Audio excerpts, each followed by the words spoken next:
The Dig is a podcast produced in conjunction with Jacobin Magazine, which you probably figured out by now. And yes, Jacobin is a print publication, not just your favorite source of online commentary, but also long-form serious print journalism and socialist analysis. The magazine is released quarterly, and it runs at around 130 pages, filled with award-winning design and the ideas that movements need to thrive. Dig listeners can join more than 50,000 Jacobin subscribers supporting this vital work for just $15 a year. $15 gets you an entire year of Jacobin in print and access to the magazine's very extensive archive online. First-time subscribers only, you can access this deal by going to bit.ly/digjacobin, all lowercase. That's bit.ly/digjacobin, all in lowercase.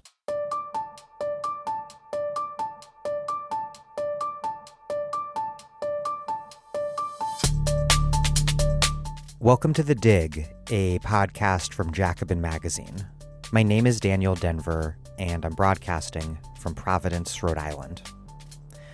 Matthew Countryman writes, quote, "Historians of Black power have tended to depict the movement as consisting of a series of pronouncements from national figures like Stokely Carmichael and H. Rap Brown, Huey Newton and Maulana Karenga, Angela Davis and Kathleen Cleaver. Similarly, conventional accounts of the period of civil rights struggle that preceded Black Power's rise are often stripped down to a set of iconic figures and moments. Mostly in the 1950s and 60s, mostly in the Deep South. But what Countryman shows is that the Black freedom struggle was both long in time and nationwide in scope, and more specifically, that Black struggle was for decades an explosive and dynamic force at the center of Philadelphia politics. National politics in general, and the Southern movement in particular, of course, loomed large, and they powerfully shaped local movements. But local movements in cities like Philly were also profoundly just that, local. This is the subject of Countryman's remarkable 2006 book, Up South, Civil Rights and Black Power in Philadelphia. And it's what I'm interviewing Countryman about in this episode. Philly is a city that is very, very dear to me, and Up South is one of my favorite books ever. I've wanted to do a show on it for a long time, and I'm glad to have had the opportunity to reread it to prepare for this interview. Up South traces the history of Black Philly politics beginning in the early 20th century, when Black people made up just a small proportion of the city's population, just 5.5% in 1910. An era when Black and white activists came to embrace the creed of racial liberalism, the notion that progressive integration would progressively chip away at white people's irrational bigotry. But as the Great Migration grew the city's Black population, from 11% in 1930 to 18% in 1950, 26% in 1960, and more than 33% in 1970, racial liberalism's promise was increasingly revealed to be an empty one for the city's working class and poor Black masses. Black people were not just excluded from jobs thanks to overt discrimination and bigotry. There was a newly expansive system of residential segregation that trapped Black people in ghettos in places like North Philly, and so also relegated them to second-class schools as jobs and white people fled to rapidly growing whites-only suburban developments that funded their own first-class schools close to those good jobs. What happened next was that a dizzying array and far from homogeneous set of new models for Black politics, often steeped in militancy and Black power, emerged to fill the void as it became clear that racial liberalism and middle-class moderate interracialism had failed. From aggressive mass pickets targeting racially exclusionary construction unions and black capitalism to revolutionary nationalism and welfare rights, black people in Philadelphia sought to secure power in the city. All at the very moment when suburbanization and deindustrialization meant that access to substantive power in the city was fast disappearing. And white reaction exploded too, embodied in Philly in the city's brutal and demagogic police commissioner turned mayor, Frank Rizzo, a proto-Trumpian figure who promised that law and order would secure society against black threats. I can't summarize it all here, but ultimately, the story is about the rise of a new black political class, which won in significant part a Pyrrhic victory of political power in cities at the very moment that cities lost control of much of a region's taxable wealth, all while state and national politics took a hard right turn. The forces of deindustrialization, suburbanization, and segregation operated and continue to operate at these much larger regional, national, and global scales over which poor black people have little control. The story Countryman tells in Up South is really the history of the present moment, where police and prisons regulate the boundaries of a hyper-segregated, unequal, economically deprived, and exclusionary metropolis. A situation that has this year prompted nationwide revolts from Philly to Minneapolis and all over the place. Up South is an essential book to read right now, and I encourage you to join a Dig book club and read Up South with fellow Dig listeners. Dig book club members will then meet with Matthew Countryman on Zoom on September 12th to discuss the book. If you'd like to join a Dig book club and meet with Countryman, visit thedigradio.com/dig-book-club to sign up. That's thedigradio/dig-book-club. Finally, briefly, before we get moving on this interview, this podcast only exists because so many of you who listen to it support us with monthly contributions at patreon.com/thedig. We put no episodes behind a paywall because we are deeply committed to everyone, regardless of their ability to pay, having access to these interviews. Our listenership has grown substantially during the pandemic, and I'm really grateful that you all find these analyses so useful to understanding the world in your quest to transform it. So if you can afford to support us, we need you to do so. What's more, if you contribute at least $10 a month, we will send you a free left-wing book or books in the mail as a thank you.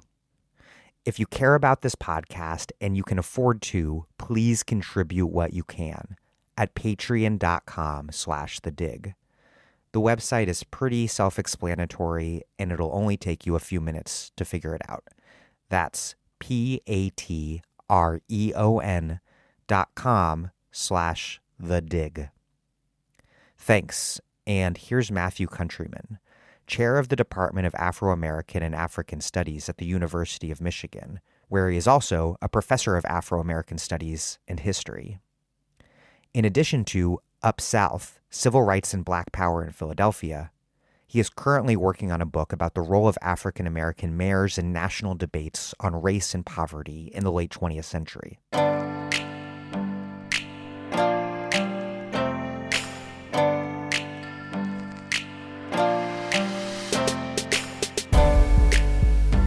Matthew Countryman, welcome to The Dig.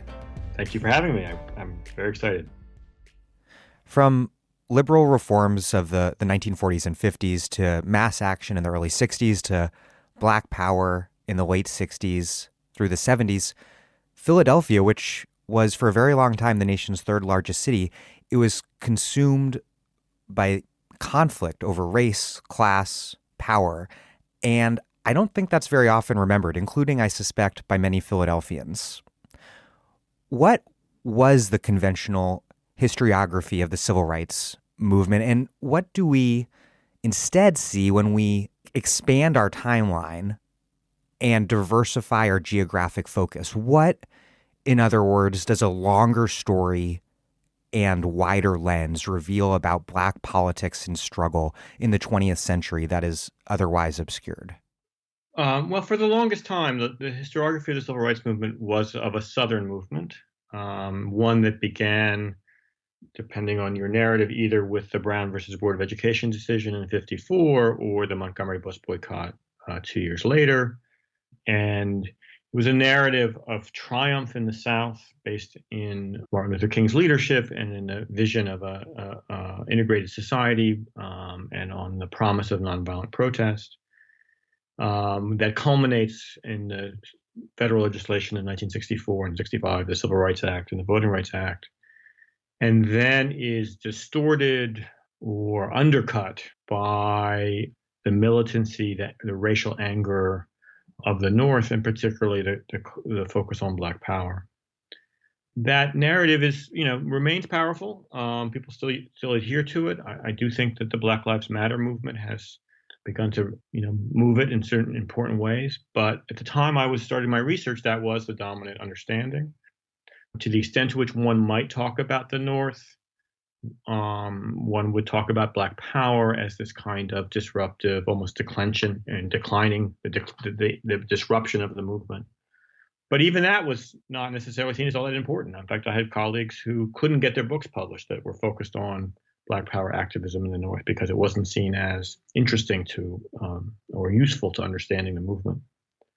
What I hope to do in my book is to recast the civil rights movement not as a regional movement, but as a national movement whose origins preceded, in fact, the Montgomery bus boycott. In fact, you couldn't have that kind of a Southern movement start unless there was something happened before, at least as early as the 1941 March on Washington movement led by A. Philip Randolph for equal employment rights in wartime production industries.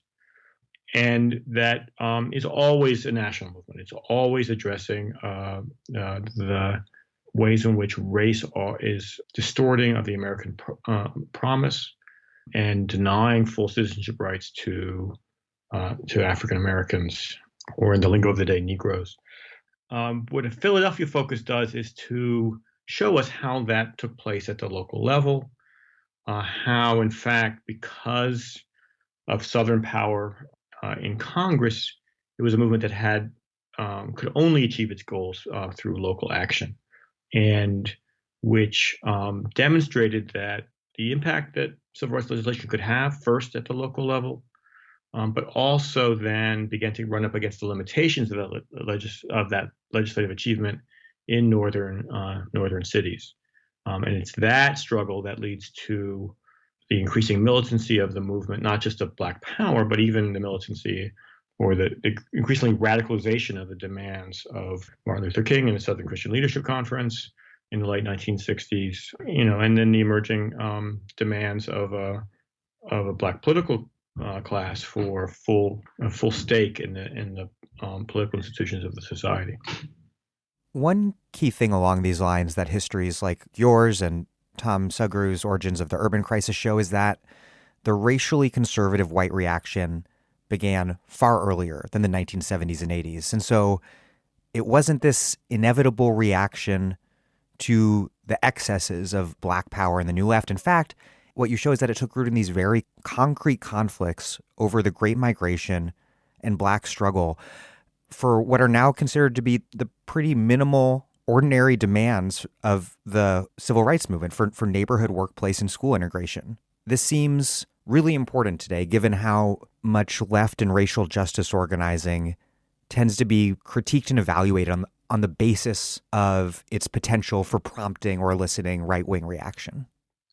I think this is a crucial point, and one that actually the history helps us understand a lot better. It goes without saying that the Southern system of de jure segregation and the racial violence that underpinned it was, on a day-to-day basis, much more oppressive than anything that was significantly more oppressive, right? And it's why people left, in part, right? They left for economic opportunity to go north in the Great Migration, but they also left because the rule of law did not apply to Black life in the South. But that fact masked the ways in which the Northern racial system was as anti-democratic and was deeply oppressive and denying of Black opportunity. And so, as a society, we have tisked racial segregation in the South as a way to, in fact, evade the persistence and the pervasiveness of racial segregation through space, as opposed to through law that takes place in the North.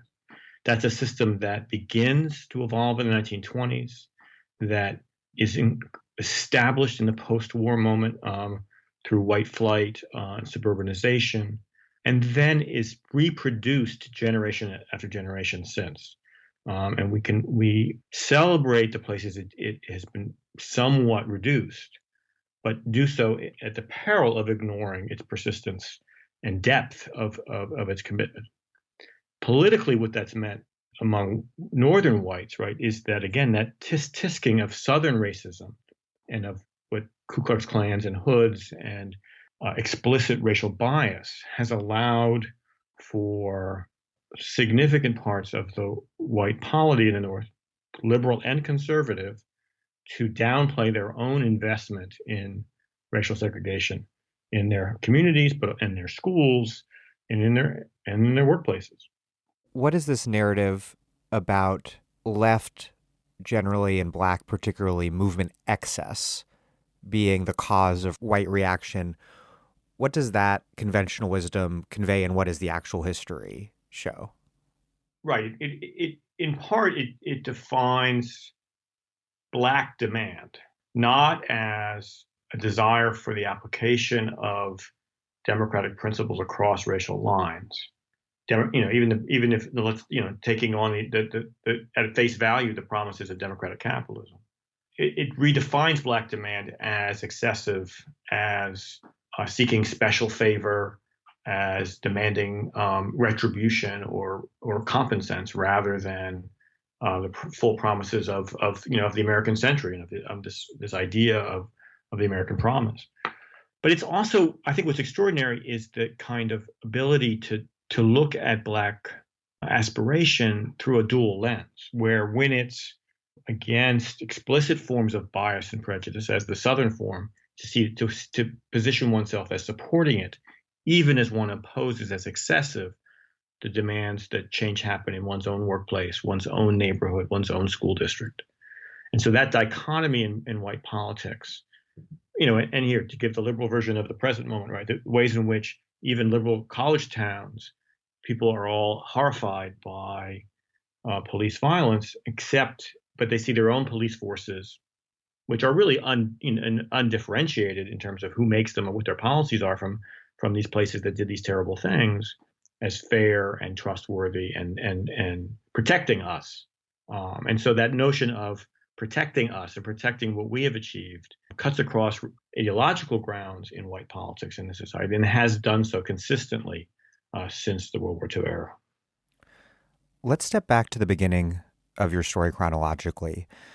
Black political power in early 20th century Philly really emerges in part from party competition for a Black vote that's suddenly growing quite quickly.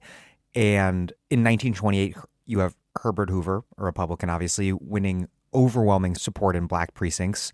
But then less than a decade later, in 36 and then in 40, Black support goes overwhelmingly to FDR.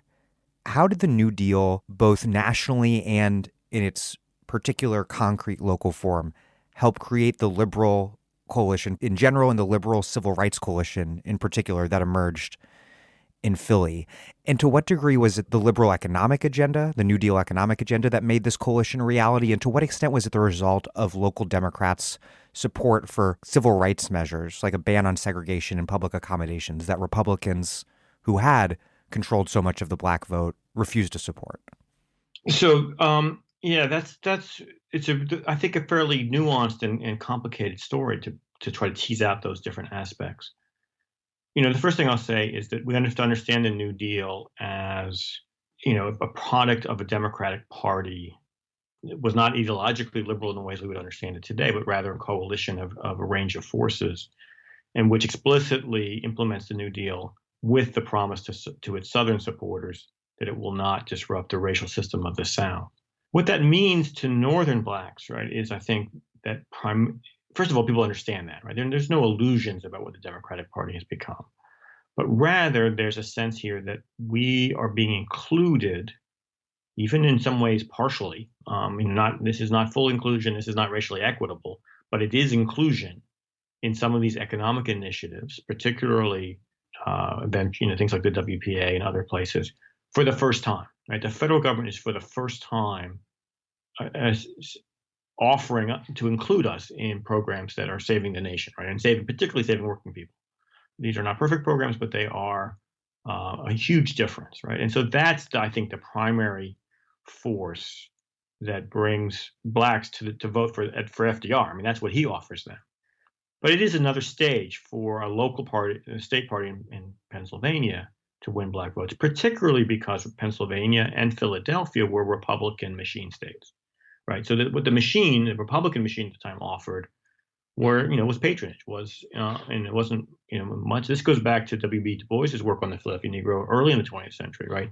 What blacks are getting through these political clubhouses, the Republican is not a lot. These are a little bit of money on election day, part-time, or day labor jobs. I mean, these are not what other parts of the community are getting, but they are significant and necessary resources. Second-class patronage, but patronage nonetheless. Exactly. Yeah, well put. And so to win black voters from that at the state and local level, first of all, it's a generational project, right? So black votes tend to go to Democrats in state elections for state representatives in the governorship by the late 30s. It takes until the late 40s to get those votes in the city, in Philadelphia city elections. But to get those votes, that's where black voters demand, and black political leaders demand, at least symbolically, civil rights action, right? So the Democrats in Pennsylvania state legislature do what the Republicans had refused to do, which is to pass a law banning segregation in public accommodations in the mid-1930s. And that is crucial to not only winning black votes for governor, but actually to them slotting and winning majority black state house seats in Philadelphia in 1936 and 38. And then the same thing will happen finally in the late 40s, when sort of the shifts of the New Deal finally create the conditions where the Democratic Party, which had been really an appendage of the Republican Party in the city of Philadelphia until the mid-1940s, it was really literally run by the same machine operation that ran the Republican Party, finally breaks that organizational hold. And when it's clear that the Democrats can win local elections, then black votes again shift over, because but they do that on a civil rights agenda, right? So this Philadelphia Democratic Party announces its support, particularly through the appointment of black civil rights attorney Sadie Alexander to President Truman's Civil Rights Committee in 1946. That support for a civil rights agenda becomes crucially important to winning over black votes in the city, and to the establishment, right, of Philadelphia as a democratic city, in which, based on the votes of black voters, based on the votes of white liberals, and based on the votes in the support of white-led trade unions, that three-part support, it all has to happen at the same time. And that's what happened in the late 1940s. Another key piece of context for this era are the two world wars, which shaped Black Philly dramatically, shaped the entirety of Philly dramatically, of course, but drew huge numbers of migrants from the South to work in the city's defense-related industries. But the two wars really shaped Black politics in pretty different ways.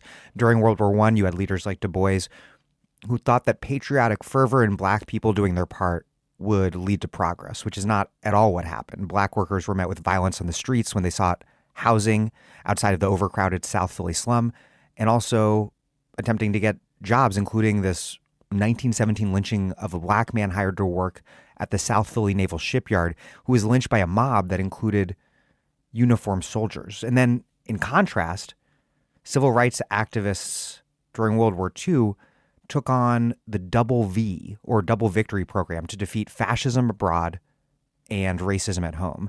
And so in 1944, Black workers were in this very different position. For example, Black workers on Philly's trolley and subway system had support from the CIO and from FDR, who came in and broke a hate strike against integrating the workforce. How did the two world wars shape Black Philly politics in such different ways? And relatedly, what accounts for such different Black politics during the two different wars? Well, I think the answer to the second part of the question is probably has as much to do with the status of national Black leadership at the different times. But also they have to do with the differences between a moment in which we can now look back on as scientific racism, right? The idea that in fact Blacks are not only are Blacks biologically inferior, but therefore it is logical in a democratic society to treat them as less than full citizens, right? And to deny them in practice, if not by the Constitution, the right to vote. So the logic that folks like Du Bois are pursuing at the time, right, is premised on the fact that they have very little, almost no political power, right? That Black communities, with the exception of the South Side of Chicago and a little bit of Harlem at that point, really are not large enough outside of the South to have any political influence. They're really dependent on the goodwill of the white political system. And the only possibility, right, is to essentially claim citizenship based on service. I mean, that's what Du Bois is doing when he urges African Americans to close ranks in support of democracy, on the promise that later we will demonstrate our service to the nation and we will be rewarded. It is, obviously deeply ironic and in some ways tragic. I mean, always tragic, right? The level of violence that's then brought back onto Black communities, both in the war years, as the 1917 incident you described, but even more so when the Black soldiers returned from Europe. And Philadelphia is just, this is the red summer of 1919 in Chicago. You have white soldiers in uniform murdering Blacks in front of the White House in 1919. You have the court-martialing of Black troops in Texas. It is a pogrom that is exercised on Black communities in the North after World War I, and they lack the political resources to resist. They do resist as best as possible, but it's really a devastating time. And it's and linked directly to the resurgence of the Ku Klux Klan as a northern political force in the 1920s, and that legacy lasts. I mean, that's a generational process. As late as 1938. The FBI is reporting that there are tens of thousands of members of pro-Nazi organizations in Pennsylvania. So, this is we need to rediscover just the power of that racist right-wing politics of the 1920s and 30s, because so much of it seems to be returning to us a century later. World War II, though, is different, and that is in part the work of the civil rights community through the 20s and 30s. In part, an academic movement to discredit biological racism, and that has some crucial impact. In part, the reaction in large part, the reaction to Nazism and the ways in which, quite explicitly, Hitler's racial regime was based on the American model. All of these things are crucial and particularly lead to real significant shifts in American liberalism. Because you have the Second World War, which is the kind of New Deal government's war against fascism abroad. And this is simplistic, but this is kind of the vibe, rather than Woodrow Wilson nakedly kind of racist war, sure, tied up in the imperialism and reaction of the time. And so you have the first war steeped in reactionary politics, and the second war, in a variety of complicated ways, does unleash a lot more progressive currents. Well, and you're right. And I think Wilson is a Democrat. He believes in democracy, but it's a white man's democracy. Right. As much as he wants to, it's the war to save democracy.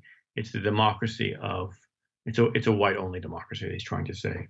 In contrast, right, the evidence of the racialism of Nazism is, now identified as its most important characteristic of its anti-democratic nature.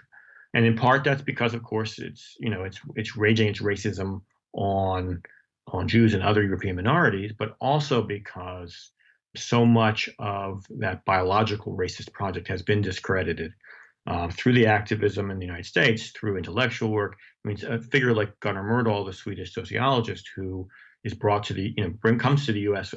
but brought by the Carnegie Foundation to study the race problems. And his interpretation that, in fact, racialism is a direct threat to democracy. It's not and that's the difference. Wilson sees racialism as the basis of democracy. Right. For Myrdal and, increasingly important figures in American liberalism, racism becomes the primary threat to the democratic tradition. And Myrdal's work, right, which suggests that it's not the presence of Black people that threatens American democracy, not their bodies, but rather the racist attitudes of whites, is a crucial shift in American ideological understandings of race. Not particularly news, obviously, to the African American civil rights community, who've been making this point for a long, long time.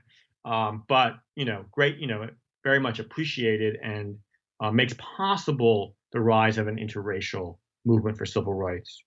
That had been a very marginal project in 1909 when Du Bois and other Black leaders joined with white socialists and neo-abolitionists to form the NAACP. But with it's a tiny organization, and they have almost no ability to recruit whites to it. Right, fundamentally different, just a generation later. Well, the political context was so different by World War II that in 1945, a left-wing slate tied to the communist-aligned Popular Front took over the Philadelphia NAACP in an attempt to create a base among the Black working class masses. And this created a brutal conflict with the sort of middle-class moderate leadership and ultimately to the left's defeat. Where did World War II era liberals and leftists affiliated with the communist back groups like the National Negro Congress, where did they differ on civil rights? And how did the transition from World War II and the New Deal era into the Cold War shape the fight over Black politics in Philly? So I think to answer the question, we actually have to step back a little bit to another aspect of the story that we didn't tell about 1930s, right, which is the rise of the CIO. And, deeply influenced by, I would argue by communist activism in the early 30s, as documented by Mark Nason in Harlem and Robin Kelly in Alabama, but also, embracing anti-communist socialist traditions of trade unionism, liberal traditions of trade unionism. The CIO becomes really the most respected force for racial change in Black communities in the late 1930s, precisely because, again, it's including Black workers in its project. It's in fact suggesting that industrial unionism will only triumph if it's an interracial movement. So that, on the one hand, suggests, right, that across a broad swath of liberalism on the left, there are some common shared principles, and those shared principles include labor rights, but they also include democratic rights for African Americans. But throughout that history, right, there are real tensions, and there are tensions, over everything, over organizational style, over strategy, over relationships to the Soviet Union. I mean, there's just a lot of different tensions, and so in that sense, the history of the National Negro Congress, which becomes the primary vehicle for that, what we have come to call the Popular Front, or that sort of CIO style racial unity for liberal causes in the late 1930s. It first breaks down when A. Philip Randolph, a socialist but anti-communist trade unionist, denounces the organization, resigns as president of it, in the tensions that are they're emerging over the European War, and the role of the Soviet Union there in 1939, reconvenes then after 1941, when the Hitler-Stalin Pact collapses and the Soviets join the Allies in the war, which reinvigorates the possibility of those kinds of alliances. And as that's all happening, Randolph is leading this campaign, the March on Washington movement in 1941. He remains, publicly opposed, but he's quite, he's to alliance with the communist movement. But the local level, much of the March on Washington movement is much more a Popular Front move, and the demands of that movement, the plan for an all-Black march on D.C. and forcing FDR to issue his executive order banning racial discrimination in defense plans, sets the stage there for the kind of coalition politics, but also the kind of protest politics that becomes the kind of characteristic of post-war Popular Front civil rights activism. And at its peak in the period of 45 and 46, there's strong liberal investment in that. And that's where you see these kind of broad coalitions in places like Philadelphia that include the NAACP, but also include much more left-wing forces. As quickly as that emerges, it also begins to crumble. And it crumbles, and really, again, because of the Cold War and the post-war politics of empire. And as liberals become more and more squeamish about working with more left-wing forces, in part because of disagreements over the international situation, disagreements over strategy. The left is much more interested in mass protest. Liberals would rather work through the electoral system, work through elites, connecting through kind of advocacy organizations, top-down organizations. But I think most fundamentally, it's simply that the left becomes toxic for anybody who's not part of it, right? If you're not, there's so much anti-communist rhetoric in American society that the very alliances that had been crucial to victories and during the war and really after the war begin to be seen by non-communist activists as too costly, and there's a kind of movement away.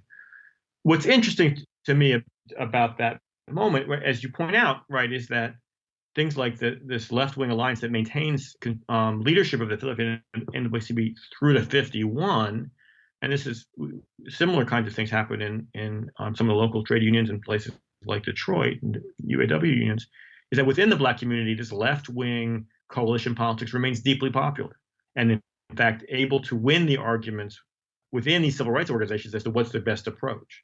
And liberals are the ones, as in the Philadelphia NAACP, who are forced out because they will not continue to, they won't participate in this kind of popular front coalition politics for a time, right? Until eventually Cold War anti-communist rhetoric just becomes too powerful and those institutions become too powerful. But the second piece that's interesting is that there's huge strategic differences between these two, between the left wing and the liberals over civil rights. And there's obviously important ideological differences over, things like capitalism versus communism or socialism. But programmatically, when it comes to achieving racial equity in the United States, they don't really disagree that much. They're all in favor of equal employment legislation, so fair employment practices legislation. They're focused on anti-lynching activism as a way to deal with the South. They really don't disagree on program. There are ideological disagreements, and then there are these important strategic differences. You write that racial liberalism, with the stigmatization and marginalization of the left, becomes the dominant force in civil rights in the city. You write, quote, "This constitutionalist stand that blacks and other racial minorities benefit more from efforts to protect individual rights than from efforts to promote group interests came to form the core of civil rights liberalism." And you write that this ideology was dominant during the New Deal, I think, both amongst leftists and liberals. Ironically, it framed advancing equal access and rights to private property, home ownership, small businesses, college education. It framed these things as necessary to protect individuals from capitalism's harms, something very different, you write, from Western Europe's welfare states. How did American political economy, the distinctive, not really a welfare state system built by the New Deal, how did that help shape racial liberalism, a form of anti-racism that was so individualist instead of structural? So I think that does take us into the New Deal and to the particularities of the New Deal's most popular program, which is Social Security, and the definition of it not as a pension program delivered through the wealth of the society, but rather as an individual account system in which one is rewarded. The taxes that are taken out as one works are metaphorically, not actually, but metaphorically held in some kind of individual account that you can eventually draw on in your retirement.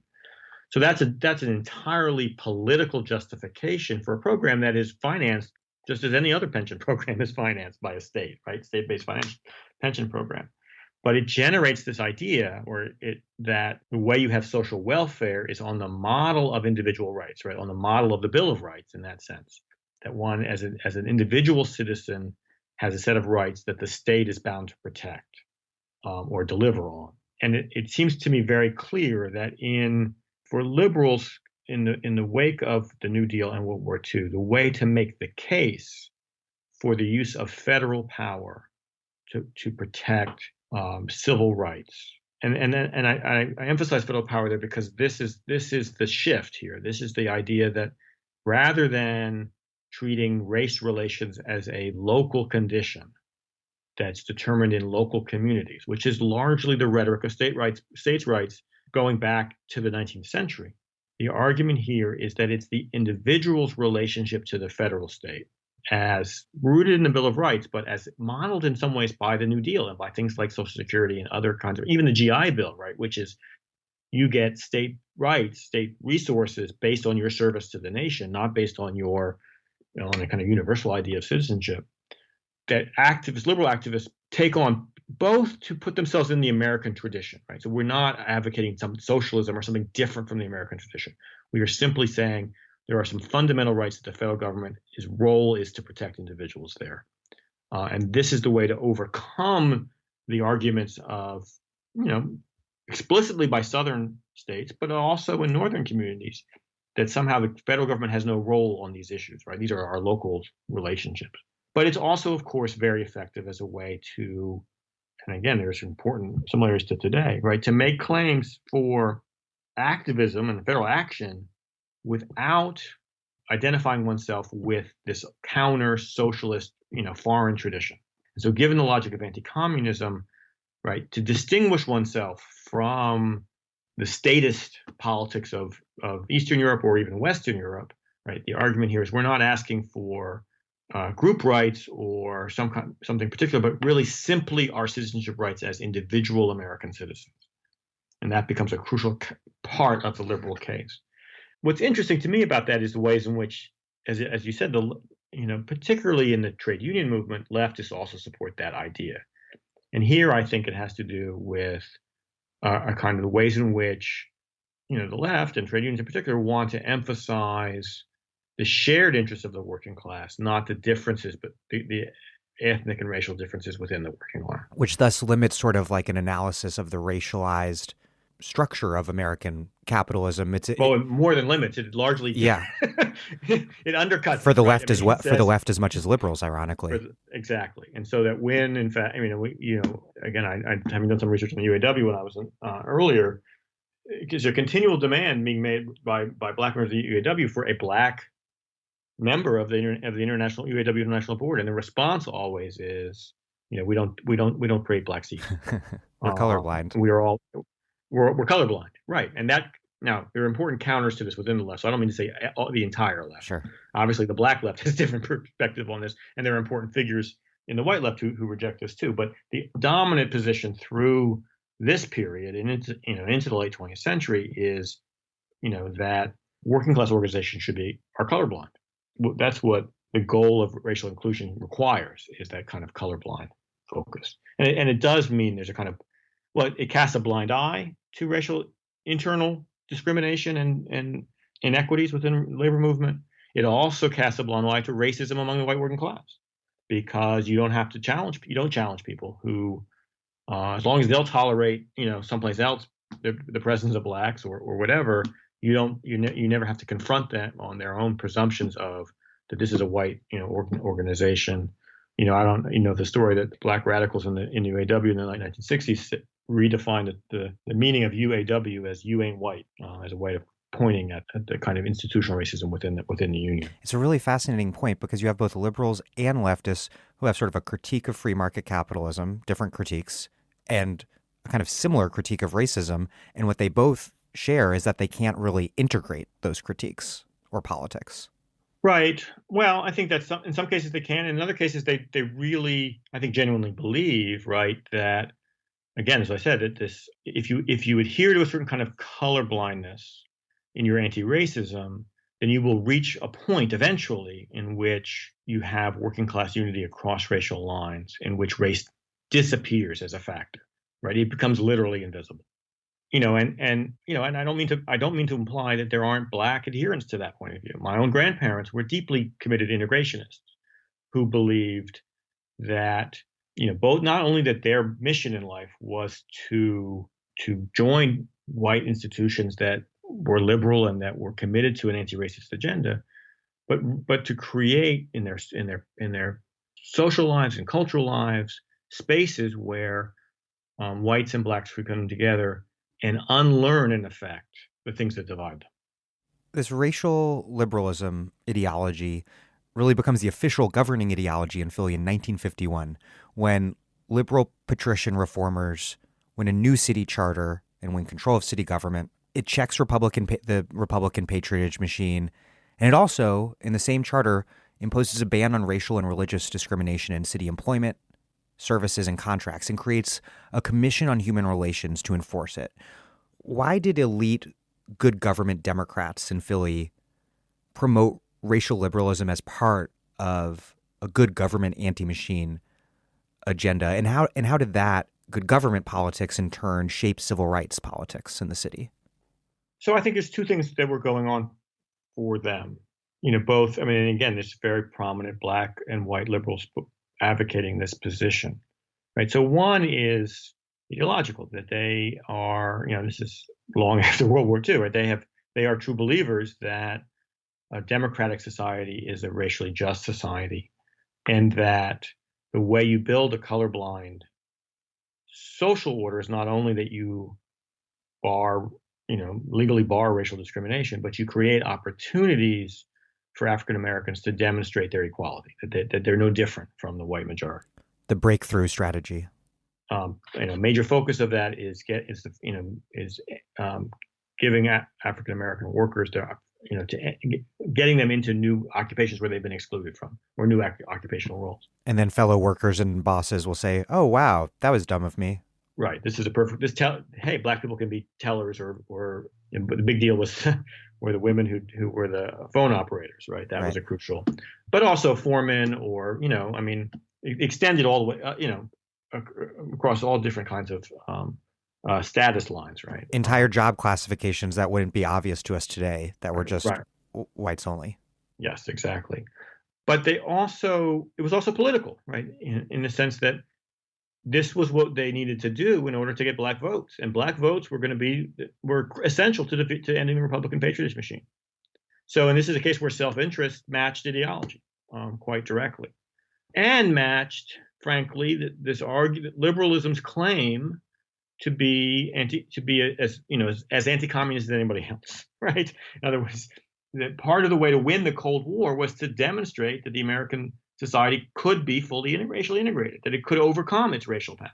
To disprove Soviet propaganda. Yes, exactly. And in fact, to prove that it's unlike the right, which was defending racial segregation as part of its Cold War politics, that this was a better, more effective Cold War politics, right, to pursue racial integration. And it was, they were reformers, but they're gradual reformers, right? So this is the other piece of it, right? So through the electoral system, we're going to change the city charter. We're going to be the first city in the nation to have a city charter that bans racial discrimination, not only in employment, but also in contracting, which is crucial to what happens later. But all of that, none of this is disruptive to either the local capitalist marketplace or to the political project of defending democratic capitalism against the Soviet Union, right? We're not tearing anything down. We're not disrupting American society. We're gradually fixing these minor problems that are left over from an older system, right? And so in that sense, they are gradualists. They're reformers. It's very technocratic, right? You institute a law. You set up a government agency. You hire professionals to adjudicate these cases. Their commitment is as much to educating employers and workers, white employers, of the fallacy of their racialist thinking, as well as advocating for black equality, right? And so it very much fits within the 50s ethos, the Cold War ethos of gradual reform as not only as preferable, right? You don't want to do anything disruptive, because the top priority has to be to defend democratic capitalism from the communist challenge. But within that context, liberalism can achieve important reforms that will actually help win that battle. Revealingly, that lack of disruption causes big problems for racial liberalism's popular appeal. Racial liberalism has this big promise, and it really does deliver to some extent, particularly in opening up public sector work in Philly, like in other cities, and so building out what becomes a sizable black middle class in Philly. But ultimately, Philly's deeply racialized and unequal economic structure remains in place, and the expanding black ghetto in North Philly remained at its core.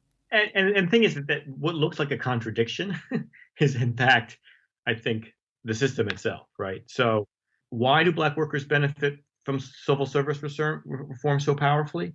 Well, in part, it's because the patron system was, deeply racialized, and black voters matter, and so there's an appeal for Democrats to meet black voters' demands. But they also have, in fact, the reason they have a kind of structural advantage in the civil service system is precisely because they're kept out of the private employment system, which is a better paying system, right? So black workers actually have an educational advantage in competing for civil service jobs versus white workers, precisely because they're overqualified because they can't get into the private employment structure. And the same thing is true in terms of housing. Why is Philadelphia able to generate a black middle class, and my grandparents included, who bought their house in Germantown in 1944, on a block that had been opened up to black homeowners? It's precisely because whites are leaving, and so the real estate industry benefits if whites are leaving by blacks moving into these. So it's actually the racialism of the housing market that creates opportunity, just as it's the racialism of the private employment market that creates opportunity for employment in the government sector. Well, how did that larger systemic and geographic reality of segregation and exclusion, both in terms of housing and jobs, how did that ultimately expose the limits of racial liberalism in Philly and lead a growing number of black Philadelphians to become disenchanted with it? Well, here I think it's, the 2 points we just made. The one, the commitment to gradualism and to non-disruption, and then these structural factors in both employment and housing markets come together on that.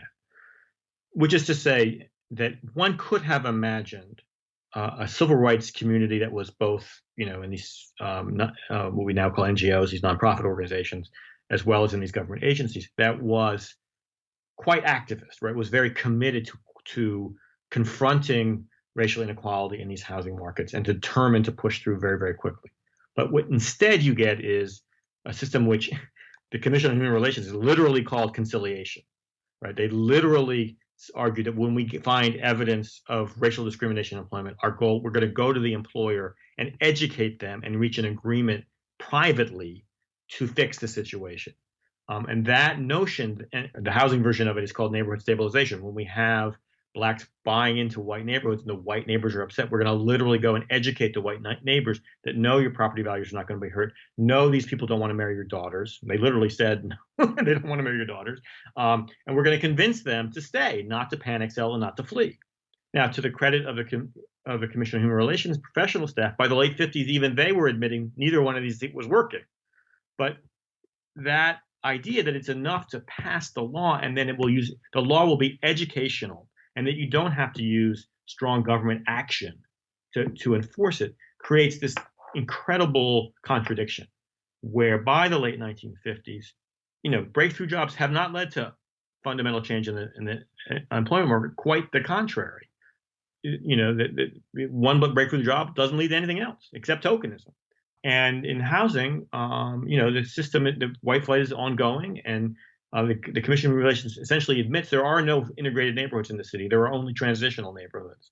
And that once a block hits 30 to 40% black, there's nothing to be done. And as you can imagine, in some places, particularly in more working class parts of the city, where whites don't know where they're going to go and they're terrified about their only asset, a lot of tension that's generated by that. In other areas, people just move on. And I don't want to, being in Philadelphia, and I have to acknowledge that there's an exception to that, which is Northwest Philly, as well as parts of far West Philly, Overbrook and stuff, where at least for a while, white commitment to integration sustained something. But those are, the Commission on Human Relations says in the 50s, those are the exceptions that prove the rule. Germantown and Westmount area. Exactly. They are the exceptions that prove that rule. And so what you have is a growing understanding in Black Philadelphia that these laws and this agency are, they're not producing. They're not changing day-to-day life. They're not, the overall structure of the employment market isn't changing. Not only are are blacks still limited, most working class blacks still limited to ghettos that are, overcrowded, that have exploitative landlords, highly dense, and all these ways. But in fact, the urban renewal program is knocking these tenements down, and there's no replacement. There's no housing to replace it. And the same goes for the city's public housing program. Exactly. It's reinforcing segregation. So not only can the city not prevent the private market actions and systems that are perpetuating segregation, the city's direct actions are perpetuating segregation. Exactly, right. And what happens in public housing is not only do they give up on the possibility of integrated public housing or even scattered site public housing, right, where people could live in communities, but rather they turn to, as we know, the kind of warehousing of these high rises, modernist high rises. But then, of course, as the possibility of public housing declines, resources available to maintain them also decline, right? So they really become warehousing of the poor, of the black poor. Whites can find ways out, and frankly, black families that can figure out how to get out of that do the same, because they're not healthy communities. I feel like what's most remarkable about this moment is that even a strong human relations commission, one that, let's say, was like guillotining offenders in front of City Hall instead of privately conciliating with them, that even they would have failed spectacularly, because you have industrial jobs and white people moving out of the city beyond the reach of the Human Relations Commission, and black people are making up an increasing proportion of the population of a shrinking city, 26% by 1960, 34% by 1970. And what emerges in Philly and really everywhere was this structural unemployment shaped by intensified segregation, as you mentioned, as black people move into neighborhoods on the ghetto's edge and white people quickly move out. And you highlight the situation in Bucks County, which is a Pennsylvania county adjacent to Northeast Philly, one of the widest part of Philadelphia then and now, I believe. And you have U.S. Steel, Philco, Rahm & Haas, these major companies all opening plants there. And black people don't live nearby, and not by accident. The massive whites-only suburb of Levittown was built in Bucks County at U.S. Steel's request to provide housing for their workers. So I guess my question is a fundamental limit that's exposed at this time, that solving these problems at the level of city government is just fundamentally impossible? Yeah, probably. I think one could imagine that the city government would have done a whole lot more. Totally. Than it did. And in fact, the protest movements of the 1960s will force the city government to do a whole lot more.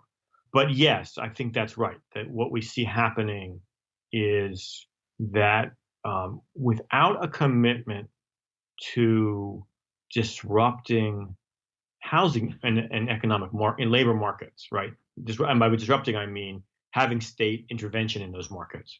And liberalism does not have that commitment, right? Liberalism sees its role versus the economy as countercyclical, right? Its role is to use public investment, to balance out, to prevent depression and to balance out inequities, not to actually direct that economy to be racially equitable or equitable in any other kind of way, right? As long as there's prosperity, the assumption is eventually it'll benefit everybody. And so you have, right, the situation in Levittown, where you have a major U.S. corporation essentially giving land to a major home builder, who says, "I'd love to sell to blacks, but my white market won't allow it." Probably not true, but it was a good line.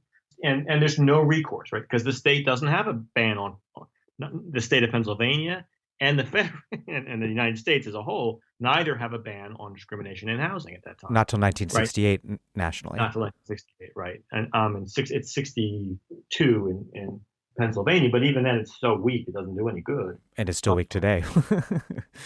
Right. Well, and then we can see what's happened 50 years later. But so yes, I think that's right. That while even more robust Commission on Human Relations that was literally willing to deny contracts to builders or require, as they eventually proposed but aren't able to do, affirmative action hiring and say employers, would have made a difference. But it's not going to match the fact that, in fact, the textile industry collapses in the 50s in Philadelphia and moves to the non-union South. And these major employers are looking, right, to move to the suburbs. And this is, obviously Tom Segur's work on Detroit is the standard here for both productive human reasons, so open space and modernized facilities, but also with at best total neglect of how that denies the opportunity, right, to address the racial inequities in their own workforce. If not, in fact, celebrating the fact that it's a way to preserve their all-white workforce in the face of growing activism for equity and employment. Let's move on to the variety of Black politics that emerged in Philly with this growing disaffection with racial liberalism. You write, quote, "Inspired by the emerging Southern civil rights movement, this new generation of Black activists came to believe that only the mass mobilization of Black Philadelphia's working class majority could achieve real progress towards racial equality in the city. Ironically, the very same position that the by then discredited left-wing faction of the Philadelphia NAACP had taken a decade earlier." How did the explosion of the Southern movement from the 1960 Greensboro sit-in at Woolworth's onward, how did that provide such a massive number, really, of alternative models for struggle in the North? And how did those models fill the growing void left by racial liberalism? So I think what's interesting, and what I had no expectation of when I started doing my research, is how quickly that the sit-in movement changes the dynamic in the city. I mean, literally in weeks. So the first picketing of Woolworths in Philadelphia is 3 weeks after the first sit-ins in Greensboro on February 1st. Led by CORE. Yeah. And more importantly, right, the selective patronage movement started by a minister in Philadelphia named Leon Sullivan begins in June of 1960. And the selective patronage, which is just a euphemism for boycott, right, was premised on the 1930s protest movement, the Don't Buy Where You Can't Work movement, against retail stores that wouldn't employ Blacks. But it takes that idea and targets employers in the city who are seen as discriminatory. And essentially, it's a workaround, right? They are giving up on the Commission on Human Relations precisely because it's unable or unwilling, right, to forcefully prosecute the case against discriminatory employers, and saying, well, if the government, right, the government we elected, if a Black votes, in other words, can't produce racial equity in the employment market, what about Black dollars? And so they build a 3-year boycott movement, again called selective patronage, because they're worried about anti-boycott laws. Starting with Tasty Cake, which is a very Philadelphia first target. This is the brilliance of this strategy. Tasty Cake is not just a Philadelphia beloved snack company, but it's particularly important in the Black community at the time, at the corner groceries all through Black neighborhoods, many of which were Black owned. And so this is a test, right? This is, can we in fact unite as a community? Or put differently, can the leadership of the churches unite the community to actually do something that's painful, right? I mean, in the sense that, you can't send your kid in the middle of the afternoon in the summer to buy Tasty Cake. You're giving up something, right? I mean, I don't mean to overemphasize that, but you're giving up a convenience. You're actually putting the interest of the whole community over the interest of the guy down the corner who's got a store. You're trying to, the goal is to demonstrate that we are united. And so here's the other aspect of it, which is that this is not an interracial movement. They are not asking whites to do this. They're not trying to get white community. This is to demonstrate the power of the Black community, the Black dollar. This is intra-racial mobilization. And that's what I think is what's interesting and important about the emergence of protest movement in Philadelphia, and I think in other communities in the North, which is that, yes, they're deeply inspired by the Southern movement, by the use of nonviolent protest tactics, by the disruption of protest, right? Protest strategies. But there are two important differences in the North. One is that, and the more fundamental difference is that instead of trying to get the federal government to intervene on liberal grounds to protect the individual rights of Black citizens in the South, they're protesting against those very institutions, liberal institutions in the North, liberal ideas, for failing. They're saying you're not good enough, you're not doing enough. We are either going to, in this case, work around you and use Black consumer power, and as we'll see coming next, we're going to directly protest you and your structures for not doing enough to demand more. And we're going to do that on an intra-racial rather than interracial basis. And implicitly, it becomes more explicit later, I think, that means the whole of the Black community, which means the working class majority of the Black community. So it's a very different kind of class politics there, too. Anyway, so it's inspired by the Southern movement, but it understands the North is different. The context in which they're protesting is very, very different. It's very uncomfortable, right, for that civil rights coalition in the city, right, to suddenly, because the very agencies they built are now the target of protest. And that's kind of crucial. To make that point, it's probably worthwhile to read what Leon Sullivan said at that moment, right? Or we said about that moment that the Philadelphia NAACP was one of the largest in the nation and it did commendable work. In fact, he was a board member for it. But it could not move the giant enterprises, big business, to act on any significant scale. The Urban League was trying with some small success, but in proportion to the conditions, its efforts were negligible. Philadelphia had a commission on human relations, but it seemed helpless. It had no enforcement powers. I wrote to the mayor, but nothing happened. The same for the governor and the president. And to me, all the elements are here, right? The civil rights traditional system isn't working. The government agency designed to enforce this liberal model of racial equity is helpless. And I read that I wrote to the mayor, the governor, and the president. In other words, these people are supposedly, allied with the Black community. They were elected with Black votes. They're supposed to deliver, and they refuse. You write, quote, while not explicitly Black nationalist, Selective Patronage prefigured the Black Power movement in its emphasis on the power of intra-racial solidarity and in the minister's conscious decision not to seek the aid of white allies. And it does really powerfully prefigure Black nationalism.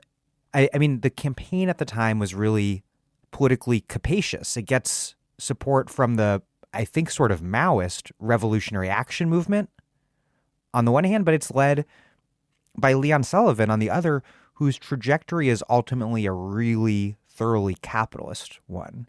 In 1964, he creates the Opportunities Industrialization Center, this massive operation to train Black people in job skills, but also create Black-run businesses, including Progress Plaza, a mini mall that still stands today on Broad Street in North Philly, and then a number of businesses, I think, that ultimately failed, including a textile manufacturing operation, a chain of grocery stores, and an aerospace subcontractor. You write, quote, like Booker T. Washington, Sullivan believed that Blacks would remain a dependent class until they became owners of property, businesses, and industry within their own community. How did Selective Patronage, the way it demonstrated the power of Black consumers, one, and then two, the power of the ministers to control those consumers, how did that so quickly transition into this huge seminal Black capitalism project that was both a model for LBJ's war on poverty and then something embraced by LBJ's Republican successor, Richard Nixon? So that all speaks to the complicated nature of the Black nationalist tradition, but also the complicated nature of the movement for desegregation, right? I mean, so the movement for desegregation, both North and South, is organized out of Black churches that are essentially Black-only institutions. And for Sullivan, there isn't a huge difference between organizing a consumer boycott campaign out of his all-Black church and organizing a Black capitalist investment, collaborative investment project out of that same church, which is to say that we tend to think of Black nationalism through these racially separatist projects, whether it's Garveyism or the Nation of Islam. And of course, there was an important wing of Black power that was Black capitalist, right? So since there isn't these kind of binaries they don't manifest, they don't operate well in Black community traditions. If we treat Black nationalism in a capacious sense as about institutional autonomy at some level, right, then the Black church is a Black nationalist organization. Now, some people will, of course, roll over when I say that, because, of course, they're not nationalists in the sense that they're trying to create their own state, but neither was the Nation of Islam trying to create its own state, right? So there's just these are variants on this idea. So it was neither, Sullivan's notion of selective patronage was about inclusion in the society, but using Black solidarity, in effect, to push for full inclusion. And again, for him, that's what he was doing with Black capitalism as well, using solidarity, using a sense of our project, and he called his chain of convenience stores our markets, in order to win the citizenship rights that have, and not just not just on paper, but the full promise of American citizenship through economic activity. Again, in much the same way that Booker T. Washington. Now, not unlike Booker T. Washington, he doesn't eschew political action. He will become also a very important supporter of the first Black mayor in the city. He's a big advocate of Black political action, but his own focus is on essentially using consumer power and then collective investment power to change the American, to buy into American capitalism in a more full way. So again, I think part of it is to not over dramatize the differences with more integrationist strategies, but rather to show that these influences are kind of overlapping. What is at play here, though, for Sullivan is a critique of the liberal power structure in the city and its emphasis not only on gradualism, but its tendency to focus on, again, to be stuck in this breakthrough strategy model, where they're more excited by middle class achievement and somewhat unfocused, if not just totally ignoring, about the realities of working class life. Now, and that so he has the same critique that Revolutionary Action Movement, the Maoist nationalist formation that also is emerging in the city, much smaller, obviously. They have the same critique of liberalism.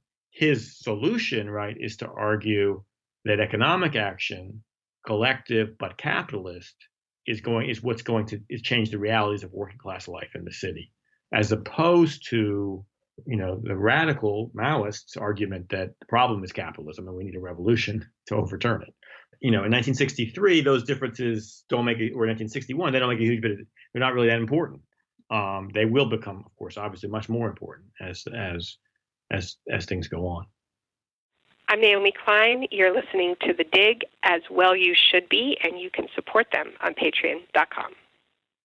This episode of The Dig is brought to you by our listeners who support us at patreon.com and by Verso Books, which has loads of great left-wing titles, perfect for Dig listeners like you. Verso just launched a new subscription service for readers to get ebooks and discounts every month. When you become a member of the Verso Book Club, you receive all of Verso's new ebooks every month, as well as one or more new books in the mail, plus 50% off all Verso books as long as you're a subscriber. To celebrate Verso's 50th anniversary, all member tiers are now at a discount of 50%. Choose between 3 membership tiers.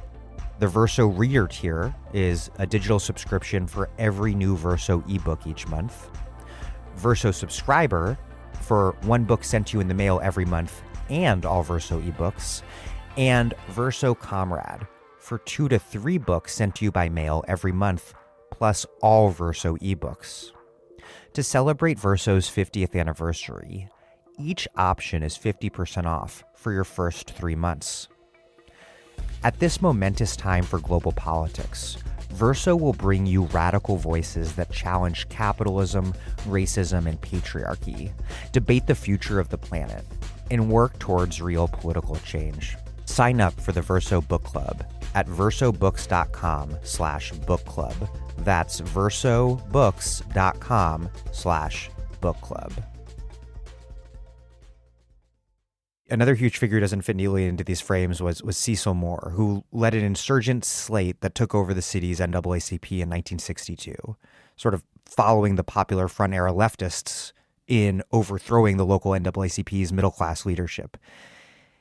He borrowed from the Southern movement's militancy and mass mobilization, but differed in a lot of ways. You write, quote, Cecil Moore's mass popularity in Black Philadelphia's working class communities sprang from his ability to synthesize the NAACP's commitment to institutional desegregation with a Black nationalist influenced critique of the civil rights movement's alliance with white liberalism.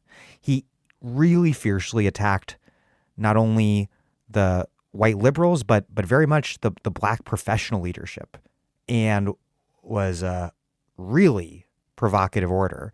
You write, quote, a local version of Malcolm X, the only Black leader in the city unwilling to censor his words and actions to conform to white liberal sensibilities. He called two Black elites who he was describing as sellouts, quote, part-time Negroes and Uncle Toms.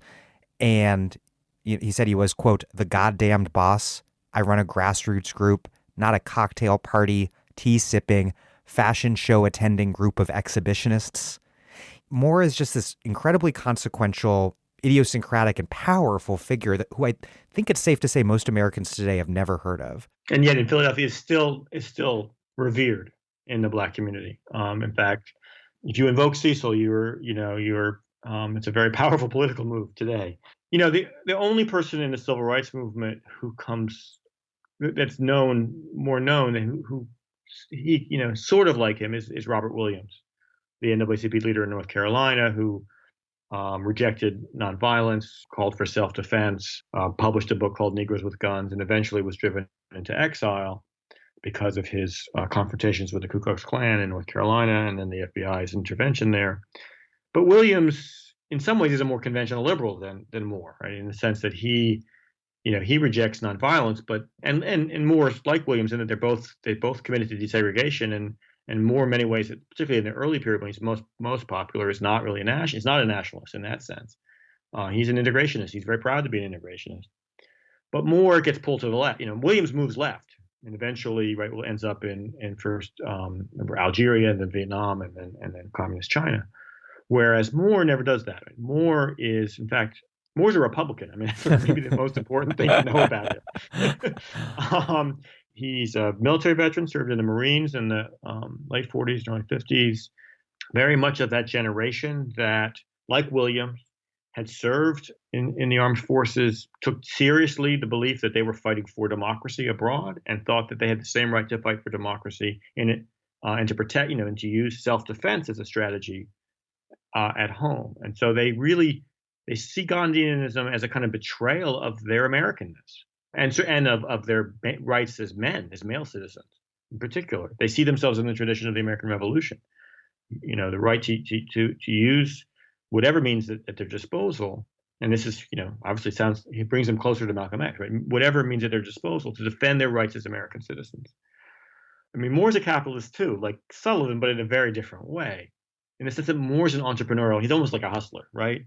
He puts himself through Temple Law School as a liquor wholesaler, right? He's literally works the city's bars, black bars, selling liquor, and that's how he pays his way through evening law school at Temple. Then becomes a criminal defense attorney, which means essentially he's protecting hustlers, representing people jammed up in North Philly. Exactly. And that's his base, as well as other, and one of his closest friends throughout all of this is Walter Rosenbaum, a bail bondsman, Jewish bail bondsman. And Moore will say things, and it's always hard with Moore to know what's calculation and what does he really believe, right? Part of his criticism of liberalism will veer into anti-Semitic language in the 1960s. But it's never clear why, is it for drama's sake? Is it just because here he is with his best friend, right? Work in the city in all kinds of ways. But Moore, like Sullivan, comes from West Virginia. I'm not sure what that, except for they like each other because they're both from West Virginia. But they're sort of outsiders even to the Great Migration in the sense that most Black Philadelphians are coming from Virginia and the Carolinas, maybe Georgia. But so he's not beholden to any of those pieces, and he's an entrepreneur. But the one thing he hates are Democrats because the Democratic Party is the party of segregation in his mind. He politically, right, that he comes from a world in which there is this imagined idea, right, that the Republicans could in fact become the party of civil rights. There's no reason they shouldn't. They're the party of Lincoln, right? And in that sense, the party of small business ought to be the party of civil rights. And I think that's where Moore is. And he actually runs for Congress as a Republican in the 1950s. But he eventually, he's also, part of the NAACP, and he's very critical, again, beginning in the 1950s. And this is, again, because the NAACP leadership has also become very close to Black leadership of the Democratic Party. So they all become kind of one thing. And it's all to him about a kind of middle class, respectable, and what we've come to call respectability politics, so that he wouldn't have used that language. But this ethos that's more about creating opportunities for the best of us, right? The talented 10th, in essence, strategy, and not about delivering real change on the streets of, on his streets, on the communities in North Philadelphia, West Philadelphia, where working class lives are laid out. So again, like Sullivan, he is critical of liberalism for failing to deliver real change to the majority. But whereas Sullivan is, in fact, a member in great standing of the professional elite in town, Moore eschews, and he's a lawyer, he could be, he eschews all connection to that, right? He's as proud of the fact that he spends his Saturday nights walking up and down Broad Street from North Philly to South Philly, drinking and hanging out on the corner with folks, and not going to cocktail parties and not sipping tea like those, and for people who know Philadelphia geography, like those professional liberals on Lincoln Avenue in Northwest Philly. He didn't go to cocktail parties, but he could drink.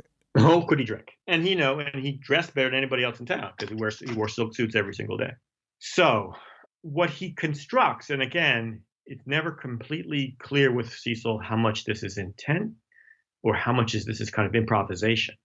But he, once he gets the presidency, and he reaches the third time he runs of the NAACP, he is determined to bring both the protest politics of the South, but this class resentment and interracial liberalism at the kind of, at what he sees, right, as this Black leadership's being more interested in making nice to the powerful in the city than in pushing for real change for the working class majority. And the timing is quite interesting, right? It's at the same point that Malcolm X is not only mobilizing this kind of critique as well, but also beginning to be frustrated at the Nation of Islam's unwillingness to engage in civil rights activism. And we see all these other elements within the civil rights movement beginning to express frustration with both nonviolence and interracialism. And Malcolm X is a huge figure in Philly in particular. He's the minister at Philadelphia's mosque for quite a while. In the 1950s. And so by this period, he's not there on a consistent basis. But yes, the Nation of Islam is very growing in the city, and what we know now, and I think was harder to understand at the time, the tensions between increasingly militant wing of the nation determined to bring this ethos of racial solidarity and self-defense into contact with the larger Black community, and a kind of older leadership that, was both more religious or millennial oriented, but also much more cautious about the power of the state to disrupt what they were trying to do, is at play inside the Nation of Islam as well, and quite well understood, I think, in the city. So Moore is picking up on a certain ethos. So even though he's never eschews ever in his career, and this goes into this commitment to desegregation and to racial inclusion, he begins to take advantage of this frustration with not just with liberalism, but also with Black middle class integrationism to build this very powerful base of support in Black Philadelphia, in Black working class Philadelphia, and to use that to build a protest movement against employment discrimination and educational discrimination primarily. Yeah, so he is, despite all of these critiques of the liberal integrationist leadership, he remains deeply committed to desegregation. His first big campaign in 1963 targets the racially exclusionary building trades, which is a fight to stop the construction of a public school in the heart of North Philly, in the Strawberry Mansion neighborhood, demanding that more Black workers be hired, because these were publicly funded projects providing good-paying union blue-collar jobs that almost entirely went, and really to a somewhat lesser degree, I think, continue to go to white carpenters, electricians, steam fitters, etc. And Moore used these militant, old-school labor union-style picket lines, not the sort of demure picket lines we see today, but picket lines that directly, physically confronted white workers and police. And it's a fascinating campaign, in part because of the strategic wisdom of choosing a target in the heart of Black North Philly. And then also because the NAACP targets these racially exclusionary labor unions. And in so doing, I think really goes after like a core contradiction of the New Deal coalition. Well, that's right. And that's the point, right, is that he was not critiquing the goals of integration, but rather the institutions that were claiming to be working towards integration and failing. And that, I think, is that's the ethos of the moment that he really captures. And, I just sort of quick background here. So the Commission on Human Relations, the city charter bans discrimination not only in employment, but in city contracts in 1951. 1953, the Commission on Human Relations announces it's investigating racial discrimination in the construction industry. The federal government also has on paper, an executive order banning discrimination in all construction contracting. And yet in the city of Philadelphia, the major construction unions are lily white. There was one Black electrician in the union as late as the late 1950s or 1960s, the electricians union. None in the roofers union, none in the steam fitters unions. The only strong presence of Black workers in construction was in the laborers union, the day laborers, which is the unskilled levels. In 1963, right at the beginning of these demonstrations, the head of the Commission on Human Relations, in effect, what they say is we finally ready to say that the lack of Black workers on these sites is evidence of Negro exclusion. And, this is the problem they have, right, which is it takes them 10 years to investigate and to be willing to say this, announce this thing that is, a reality in everyday life for Black people in the city. Everybody knows this. Because they're looking for a smoking gun of someone using the N-word and saying we're not hiring you because you're Black, basically. Right. And so since the unions don't actually have a thing in their bylaws that says we don't take Blacks, but what they have is a thing that says you have to complete our apprenticeship program to be part of our union. The apprenticeship programs are federally funded, run by the Philadelphia public school system, and they're all there's no Blacks in them for these major construction unions. But they think that somehow if they do an investigation, they'll convince these unions to change. And it's only after 10 years they finally give up on that possibility.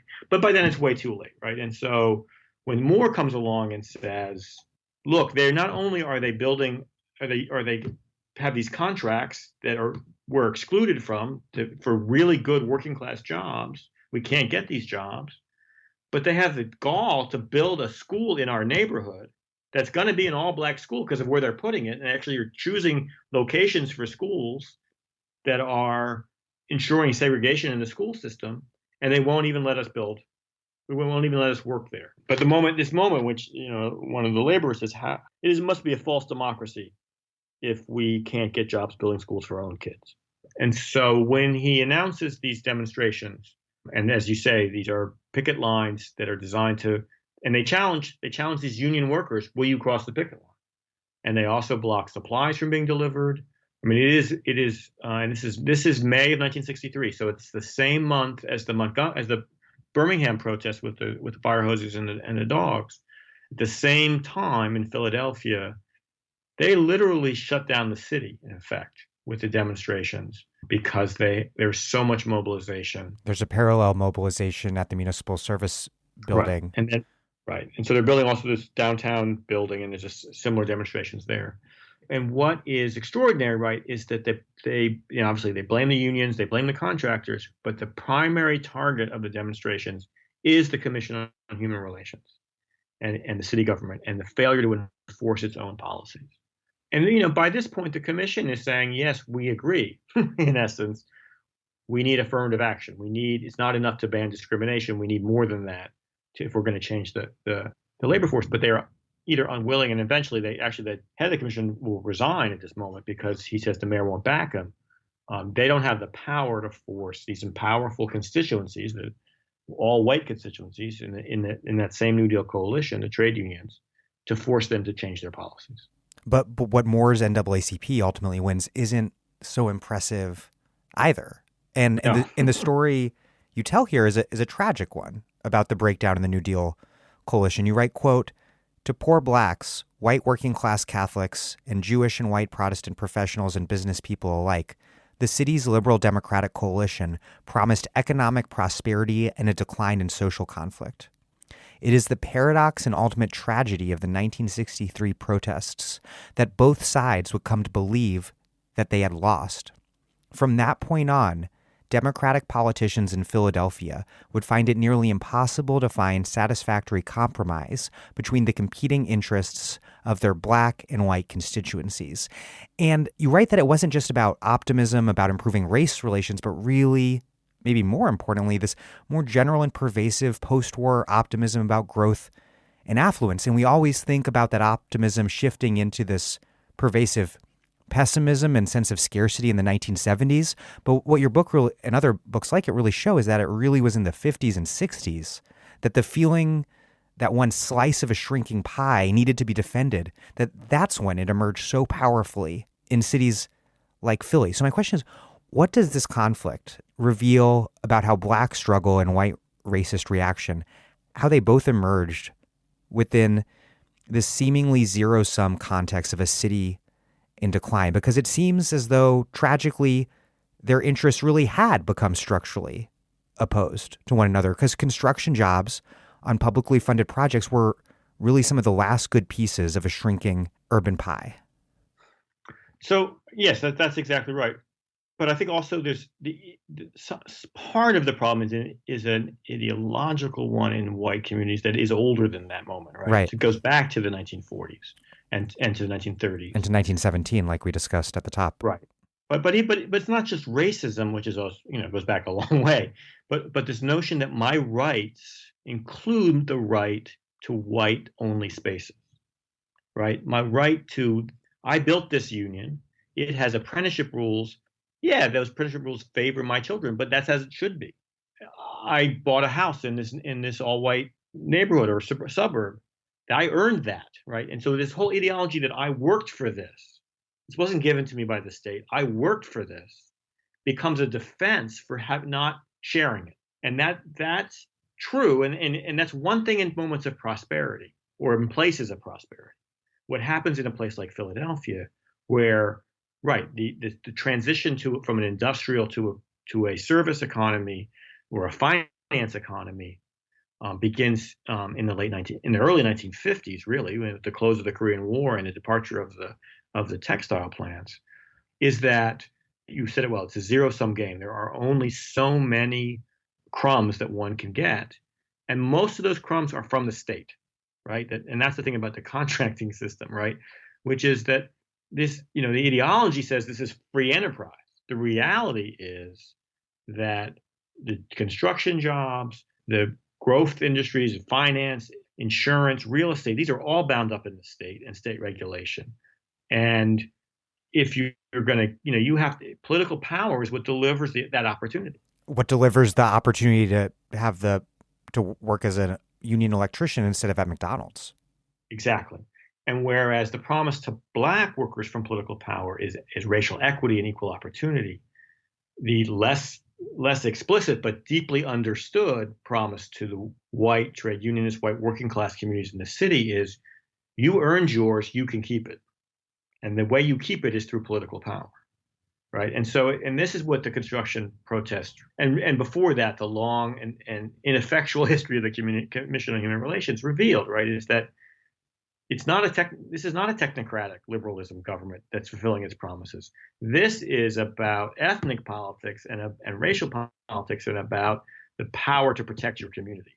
And it's very clear that the Democratic Party, the power lay with the traditional working class elements of that party, not the liberal biracial middle class power, right? And that comes to a head in 1963 in the mayoral election, which happens right before the protest, right? Which is the Democratic primary in April, when having had two technocratic mayors, Dilworth, the mayor at the time, has resigned to run for governor. Resigned to run for governor a year earlier, and the sitting mayor, the city's first Irish Catholic mayor, which is pretty amazing about Philadelphia, is much comes out of his ward-based working class politics. Mayor Tate.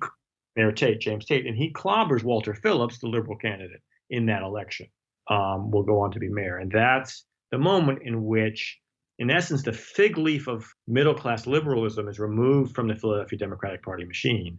And what we see is that where the power really lies is in these forces that are in defense of white privilege and white control over those over that pie.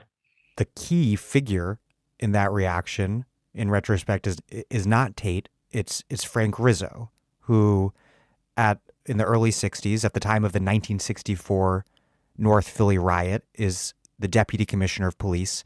He led cops on the street during the riot. And as you write, Rizzo quickly, quote, became the focus of black anger about the persistence of racial inequities in the city and simultaneously emerged as the key figure in the resurgence of a racialist politics in Philadelphia's white working class neighborhoods that demonized black activism as the main threat to the local social order. It pains me to ask you to summarize so much in a couple questions because I could really and will probably one day do an entire show on Rizzo. But, he was named police commissioner in 1967 by Tate, as Tate sought to win over white ethnics moving right against a Republican challenge from the Law and Order Republican DA, who was Arlen Specter. He then becomes the iconic figure of white urban working class reaction when he's elected Philly mayor from 1972 to 1980. But explain Rizzo, his rise, and how Philly politics emerging out of this collapsing New Deal order, how it all polarizes around him. So, Frank Rizzo, right, is a product of the intersection of this working class patronage politics in the city and the police. His father was in the police. And the way, this is from an era going back into, his father in the 1930s was a police officer. That goes back into the era of Republican patronage, where you had to be a Republican to get into the police force. The police force was dominated by the Irish, and Italians felt discriminated against within it. And that's the context in which Rizzo emerges. And I had black politicians tell me Rizzo hated the Irish much more than they hated blacks. I think that's not true. I think Rizzo was deeply racist, but it reflects the kind of complicated ethnic politics that's going on in this period of time. By the early 1950s, as Rizzo is rising through the ranks and becoming a precinct commander, he is notorious in Black Philadelphia for his violence and racism. He's known as the Cisco Kid because of the kinds of police brutality he carries out and his people who support him do. He is well known and detested in Black Philadelphia from very early on. What happens in the 60s, though, is this, he rises from being a kind of mid-level figure to first someone beloved as the defender of the rank and file patrolmen, these Irish and Italian and other ethnic groups, white patrolmen who feel abandoned by this leadership, the liberal leadership of the city, and then eventually to their communities more broadly. How that happens reflects a broad history about the police and that we're seeing, carried out here in the summer of 2020, which is that the rank and file has very little culturally in common with the reform management of these police departments, and that it becomes a kind of a culture, and not dissimilar to the kind of cultures of the unionism that played here, that believes in its way of doing things, and it's the kinds of forms of solidarity it builds. Only this is solidarity built around use of violence, the ability, the dangers of Black communities, the need to use violence against them, and the sense that, either you support our prerogatives and our commitment to control, or you're against us. And, Philadelphia is the birthplace of the Fraternal Order of Police, one of the most vitriolic, conservative, and I would say proto-fascist of the police unions. Lodge 5. And Rizzo becomes the hero of that kind of rank and file police unionism as he moves up through the ranks. The first kind of key moment when that happens is the North Philadelphia Rebellion of 1964, which is a Black rebellion against police brutality. Police brutality in ways that I think if I were to rewrite my book, I would pay more attention to this. Going through the 40s and 50s, the other issue that's dominant in Black working class communities is police brutality. Well, you write about Moore's campaign to desegregate Girard College, which we don't have time to get a lot of detail about, but you do write that is, even though it's about desegregating this home for fatherless boys in the heart of North Philly, what it's really kind of about is about confrontation with police. That's right. And it's in that sense a direct result of the North Philadelphia Rebellion of '64, a year earlier. But if you go even back earlier than that, right, throughout the 50s, periodically, right, it's the mass meeting to protest the latest thing that they did, the police did, the latest atrocity. And that goes through, right. In the summer of '63, Moore leads a campaign to put criminal defense attorneys in all the police precincts in North Philadelphia to try to prevent a riot, because he's so concerned about ways in which the police are becoming so aggressive in Black communities. And then what happens in the summer of 1964, the very same weekend that in Atlantic City, an hour and 15 minutes from Philadelphia, the Democratic National Convention is collapsing, over the demands of the Mississippi Freedom Democratic Party and the testimony of Fannie Lou Hamer. That very same weekend, there's a confrontation between a couple. The woman's pregnant, and the police, and the rumor shoots through the Black community, heart of North Philadelphia, that the cops have killed a pregnant woman. It's not true. She turns out to be fine, but it's totally believable. And there are 3 days of rioting, and that are targeted, at two forces: the police and white, primarily Jewish-owned businesses in North Philadelphia that are seen as exploitative. It's a long story. I'll try to skip over pieces of it, but Philadelphia's police commissioner at the time, Leary, who based on this will go on to be the commissioner in New York City months later, right, does a kind of liberal approach to this kind of. He seeks to protect lives. He abandons property. He restrains the police. This is partly why it goes on for 3 days. And the police, the rank and file police, are furious. And the only person out there with them in their minds, telling them it's, this is terrible that you're being restrained in these ways, is Deputy Commissioner Rizzo. And he begins to develop this kind of folk hero status as a result of that. He never gets too far up in the hierarchy to go out with his billy club and crack heads. And he's always remains, his loyalty is to the rank and file, not to the politicians who are appointing the top figures. And the irony is that he uses that to actually get appointed the top figure. But before I tell that piece of the story, let me just point out the other thing that happens in the rebellion, right, is that people who are angry are, they're angry at everybody, including the civil rights leadership. Even Cecil Moore gets attacked, right? So he rushes back from Atlantic City, tries to calm people, and they start chanting, "We don't need no Cecil Moore. We got this under ourselves." And Moore, unlike all the rest of them, including Sullivan, is nothing but his pulse on his finger on the pulse. So that a day later, he's now attacking liberals for their failure around the rebellion and taking up the cause of the rebellion. And so, in that sense, he's not a new figure.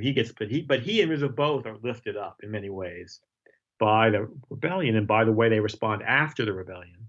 And that's what leads directly to the confrontation at Girard College a year later. But most importantly to Rizzo's career is what happens in 1967, now at the height of Black Power, when this coalition of Black Power activists, which Moore has a kind of minor role in, builds a citywide Black student movement to demand more Black teachers, to Black history courses, a change in the dress code so that they can wear African-themed clothes, a whole series of changes to Black high schools, and organizes a citywide march on the school board in Center City, which is all managed. There's a whole set of negotiations with the liberal school superintendent that are taking place. They have their representatives up in the Board of Education, and everything seems to be going well. When the leaders show up, they're invited inside for negotiations. Actually, one of the high school students leans out the window and said they've agreed to 10 of 11 or 11 of 12 of our demands. We'll be right back with a full announcement. And then in that interim period, Rizzo shows up, still deputy commissioner, shows up with a new class of rookie police officers that he's just deputized at City Hall just 10 blocks away. There's one kid jumping on a car, and he uses that to initiate essentially a police riot on these high school students, in which he's caught on tapes with his bully club pulled, screaming, "Get their black asses." And the result is this extraordinary political moment in which the black deputy mayor, a man named Charles Bowser, believes he's convinced the mayor, Tate, to fire Rizzo for doing this. And Tate's out of town on vacation in Florida or something. But before Tate can get himself organized to get back to town to do that, there's a campaign organized. The switchboard at City Hall lights up, and it's just call after call, demanding not only that Rizzo's job be saved, but that he be promoted, and that he is the defender of law and order and racial calm in the city. Tate had just promoted Rizzo to commissioner before the election, which was that fall, in order to get reelected against Specter, as you said. And he thinks he can get rid of Rizzo now that he's been reelected. But this City Hall switchboard thing, he backs off. And 4 years later, Rizzo will be elected mayor on a conservative backlash platform. Moving on to Black Power, which there's so many different organizations involved in your book. So like it emerges in Philly through this confluence of organizations and figures. SNCC, which, was one of the major organizations of the Southern movement in 1965, establishes an office in Philly and creates the Philadelphia Freedom Organization, modeled on Alabama's Lowndes County Freedom Organization. There's this Nation of Islam influenced SNCC veteran named John Churchville, who opens a freedom library emphasizing Black pride in education. There's the Northern Student Movement, which was founded by your father, Peter Countryman, a white man, and where your mother, Joan Countryman, a Black woman, also worked. There's North Philly's Church of the Advocate. There are all of these figures and institutions that ultimately lead to the rise of Black power in Philly, and particularly to the Black People's Unity movement. How did Black power politics and BPUM emerge in Philly, and how did they position themselves vis-a-vis the rest of the city's Black political scene? So there's, I think, two things that are important about going on that you've laid out that are less about all the organizations, right, and more about the kind of group of people here, which is that this is a very much a youth politics, very influenced by the militancy and fearlessness of the Southern movement, but also its emphasis on Black leadership and on this idea of building, again, new kinds of leaders, not relying on the middle class, middle-aged traditional leadership, but identifying new forms of leadership in Black neighborhoods, in ways that are kind of simultaneous, right? You have the Southern organization, Southern movement, and SNCC, the Southern organization, beginning to kind of pull away from interracialism and question it and look for alternatives to it. And that kind of conforms to, at the same time, among young activists, some who come out of that tradition and others who are kind of much more steeped in the Black nationalist street tradition, people who are like a man named Walter Palmer, who are very influenced by the Nation of Islam's Black nationalism, but not by its religious faith, right? They're not drawn to the Nation of Islam's version of Islam, nor to its kind of puritanical emphasis on clean living and rigid gender roles, etc. And these two kind of forces come together. They literally come together when John Churchville invites Walter Palmer to his library, and they begin a discussion group about the problems of interracialism and of nonviolence, and how to move the movement to the next stage. And that's what leads directly to the Black People's Unity movement being formed, BPUM, which was influenced in some ways also by a kind of internationalist sense, and they were very influenced by the emerging Black nations of Africa, right? The independent nations of Africa, and the notion of African unity. And obviously, their use of the word Black was also an early break from in terms of language. Palmer was a kind of organic intellectual from West Philadelphia who had been involved in efforts and critiques of the use of the word Negro that go back to the late 1950s, and again, this emphasis on Black history and those kinds of things.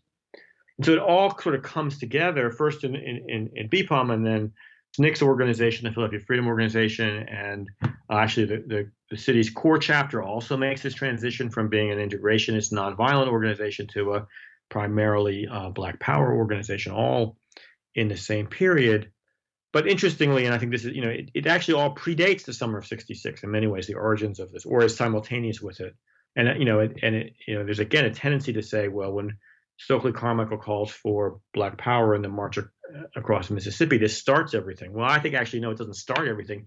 It just kind of reveals it to the world, what's been happening really in Black communities since 1963. And the other piece of it, of course, is the impact of first Malcolm X's being forced out of the Nation of Islam, and then his assassination, because as a martyr, Malcolm X becomes the model for an alternative form of Black political activism and leadership. And that's very much, so you don't have a kind of organizational link, but you have a kind of ideological and philosophical link there. And so that particularly this idea of community control that Malcolm X had been promoting, the goal shouldn't be to integrate ourselves into white neighborhoods and white institutions, but rather to take political and institutional control over our own communities. We're not trying to leave the ghetto. We're trying to control it. We should control its politicians, its social welfare organizations, its businesses. This is our community. We should strengthen it. And that's sort of the crucial thing that links all these folks. That the sense that what's wrong with our schools? There's nothing wrong with our schools. We should just run them. And if we run them instead of letting it be controlled by the white power structure, we will turn them into good schools. And that's crucial to Churchill's ideas in the Freedom Library, becomes a kind of key piece for all of the organizations I discuss in the book, is this idea of community control. And it eventually will lead to, it leads to a lot of things. And there are radicals, there are important anti-capitalists. As I said, there's forms of Black capitalism. But in Philadelphia, it also is a direct line to the emergence of Black elected officials in the 1970s, in which they essentially say the Democratic Party itself, as it exists in Black communities, is an institution that we're going to take over and control. Through the Black Political Forum, which is founded in '68 and wins first state legislative races, city council, Congress, and then finally in '83 the mayor's office with Wilson Good's election. How did the Black Political Forum draw on the Black Power tradition, which had a lot of problems in Philly in its few years of existence, the breakdown of the Black coalition, which just becomes sort of dependent on, the very richest institutions in Philadelphia and falls apart, to more radical efforts, which encounter the reality that prizing intra-racial unity above all else doesn't work when it turns out everyone has extreme ideological differences. How does the Black Political Forum draw on the broader Black power scene, and how did it hope to end what it called plantation politics in Philly? Well, let me say two things first here. One is the other thing, of course, that the more radical forms are up against is state repression, right? And as from the very beginnings, from Rizzo's cops in particular, from Rizzo's cops, right? And so from the very beginning, like the Philadelphia Freedom Organization, the SNCC organization, which wants to be a third party in the city, and it turns out they're sort of naive about how third parties work, and they don't really understand the machine. But by God, the police understand that they're a threat, right? And so here they are trying to build a political party, operate within the American political system, but have an all-Black political party.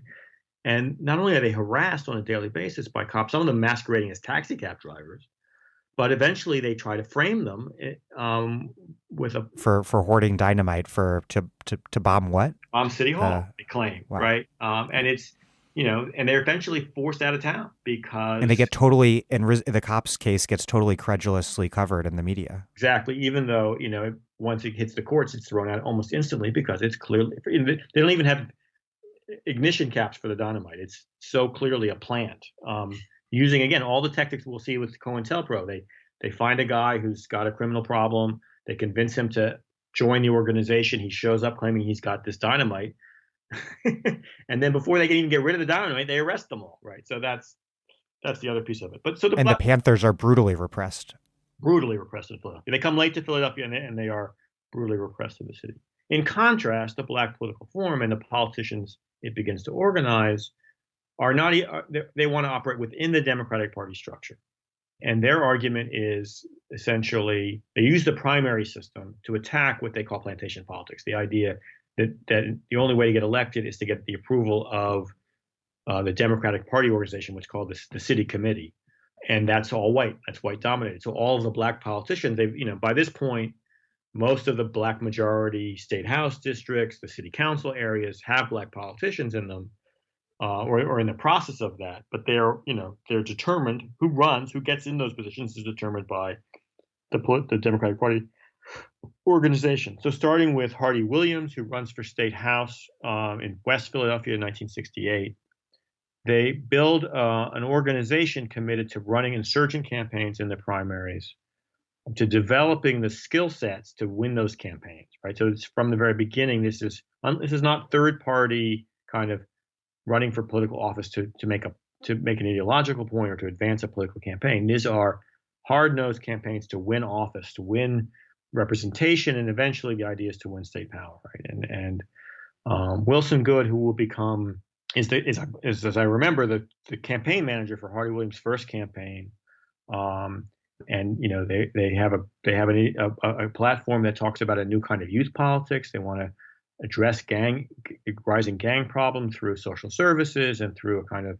a mentorship system. They have a kind of very left liberal, borderline social democratic politics, which that's going to be again oriented towards the needs of Black communities, but very much within that spirit of community control. That we're not trying to integrate into white institutions. We're trying to deliver services to our Black communities more effectively, and we want to be held accountable by those communities. And Wilson Goode will say in the early 1970s that what we are seeking is community control over the Democratic Party infrastructure. And eventually he and the other members of the Black Political Forum will advance that strategy, that politics, to the point where Wilson Goode is the consensus candidate to be the first Black mayor in the city in 1983. Yeah, so this ultimately all adds up to what became Philly's Black political establishment. Mm-hmm. Wilson Goode elected as Philly's first Black mayor, who then presides over the move bombing. 2 members of the storied Fatah family in recent years ending up in prison for corruption. Black independent leader Hardy Williams' son, State Senator Anthony Williams, finding himself aligned with corporate ed reformers. Congressman Lucien Blackwell's widow, former Councilwoman Janie Blackwell, recently defeated by a Black progressive. Did the Black Political Forum just become ultimately co-administrators of the same, if more diverse, machine? So you'll actually be to know that's the book I'm working on now. Cool. Not about Philadelphia solely, but rather about that whole idea. From Gary on. and Cleveland on, yes. The idea that of using Black municipal power and taking as a form of community control, right? And the idea that if we control these institutions of growth liberalism, right? These publicly funded counter-cyclical institutions, and we can then intervene using those levers of power in ways that will in fact advance the economic needs of the Black working class, right? That is the sort of central premise of what comes called Black independent politics within the Democratic Party. And part of my argument is that they'd already decided, that was the way to group before the Gary Convention. And so the Gary Convention's doomed from the beginning as not a kind of more aggressive, independent into Black power politics. But that this is, in fact, the most coherent version of social democracy that we see emerge in the country in the 1970s. And sort of nationally reaches its apotheosis with Jackson in the 80s. Well, see, the Jackson story is part of, obviously, so Goode's elected in 83 and Jackson runs in 84, right? So there's a connection there. What's happened already, and of course, Harold Washington's elected mayor of Chicago in 83 as well. But by that point, the problem is already clear, which is that, of course, the country has moved to the right. The possibilities that they saw in the 70s for social democracy are collapsing around them. Whereas, so Goode, so the story about Goode is mostly about Move and about his inability to control a racist police force. And I think that's it's a tragic and horrifying story, of which he is both complicit and victim, I would argue. But in some ways, his crisis is much deeper, right? The crisis is that he does not have the tools or the resources to implement the social democratic agenda he's promised for the city. He can't tax Montgomery County. He can't tax Montgomery County. The wage tax in the city is driving out jobs. He can't, and the federal government, which was the central premise of this idea of community control, whether it's Coleman Young, sort of traditional liberal, or Richard Hatcher, the much more Black power influenced mayor of Gary, or Marion Barry, the SNCC veteran in Washington D.C., all came to power on the idea that we can skip state governments and build a direct alliance with the liberal federal government and control the resources that come into our city and deliver in ways that the white plantation-oriented racist system had denied us, right? In those very struggles over construction jobs and other things. But instead, that's not who you're negotiating with. You're negotiating now with Jimmy Carter, who abandons growth liberalism halfway through his first term, and then with Ronald Reagan's entrenchment. Harold Washington and Jesse Jackson, in ways much more explicitly than Wilson Goode, run campaigns designed to restore that old order, the old New Deal order. The deep irony, right, that black politics becomes the last defenders of that old New Deal order. David Dinkins, I would argue, and I will in this book, attempts in essence to figure out how to build social democracy in one city without the federal government. And of course, he runs into the neoliberalism and the racism of Rudy Giuliani and only lasts one term. But this is the kind of tragedy of black urban politics, which is that its whole premise that it was going to negotiate with a white liberal New Deal state for power, it never gets to do because that state disappears in the face of conservative anti-tax and resurgent racist politics. And that, to me, is the fact that we can name all these forms of corruption or kind of entrenched do-nothing politics in which racial representation replaces social change, right? This is the ultimate tragedy. Black politics emerge out of the movements of the 1960s, but eventually become calcified into this idea that I represent you and deliver patronage in essence, right? And that's all. That's my sole responsibility, and you should celebrate that I've done that. You write, quote, "It strikes me as historical wishful thinking to expect the advocates of black independent politics to have foreseen the massive rightward shift in national politics that would begin in the late 70s. And the same is really true for social movements in Philly, too. You write some really fascinating stuff about the Philadelphia Welfare Rights Organization, part of the National Welfare Rights Organization that was nationally led by George Wiley and which is, famously written about by Francis Fox Piven. But in Philly, it was led by this really remarkable figure named Roxanne Jones. And they won huge gains in enrollment and benefits, like shifting hundreds of millions of dollars, if I remember correctly, into the pockets of poor black women in Philadelphia and throughout the state. Up until Republican Governor Raymond Schaefer slashes payments in 1970. And then again, I don't recall, perhaps more dramatically, under Republican Governor Richard Thornburgh, again in the 80s.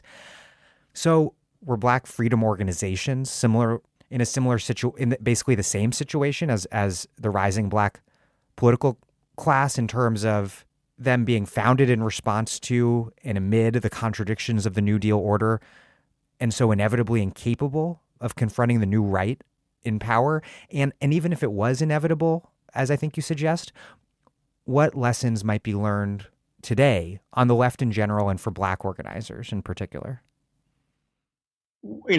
First of all, so one thing to say is that the danger in that framing, I'll admit, is that it doesn't really follow the efforts to maintain a kind of progressive social movement that was in kind of a tension with liberal electoral politics or black electoral politics through the 70s into the 80s. And there's actually a book coming in the next couple of years by Austin McCoy that addresses that very issue in Detroit, Cleveland, and Chicago.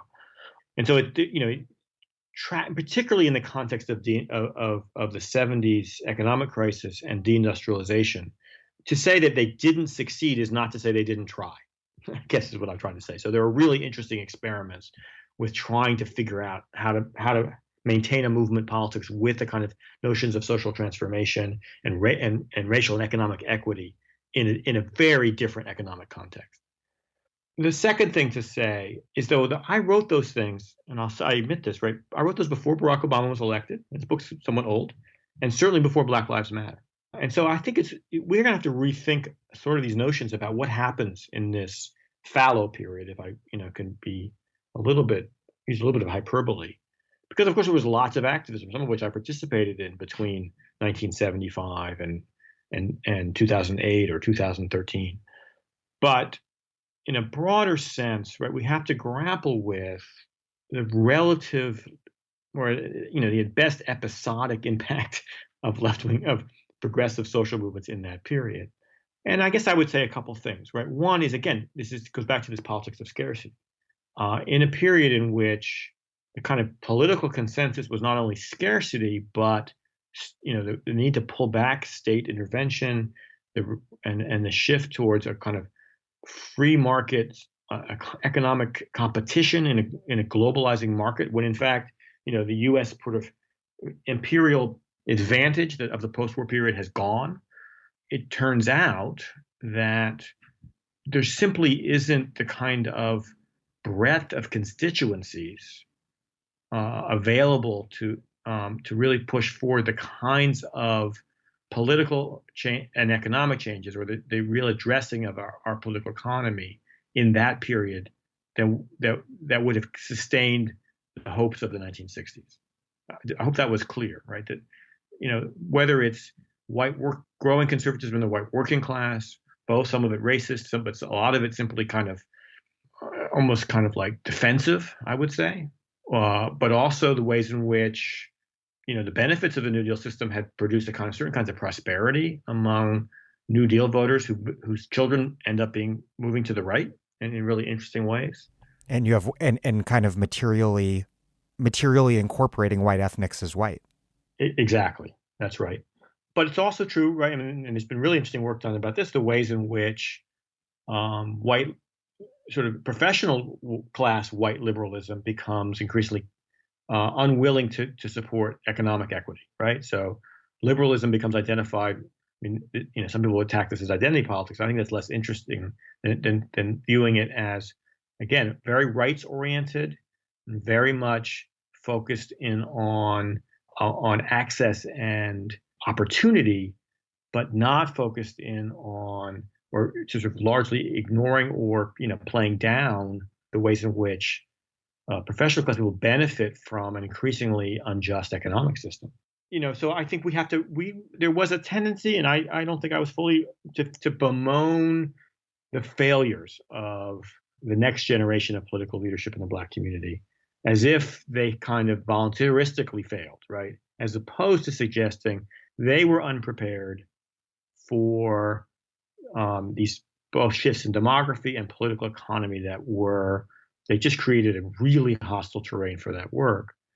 And what we see in part with Obama, and I say this with some caution because he's obviously his economic agenda is really much more part of that neoliberal moment, but his racial politics and the ways in which certain constituencies respond to that, the fact that all of us thought there was no way that white America would elect a Black man as president, and the ways in which liberal communities responded to that. And then more importantly, with Black Lives Matter's emergence as, in fact, again, a critical response to the failures of Obama's the kind of post-racialism that kind of adhered to Obama's politics. And the insufficiency of representation.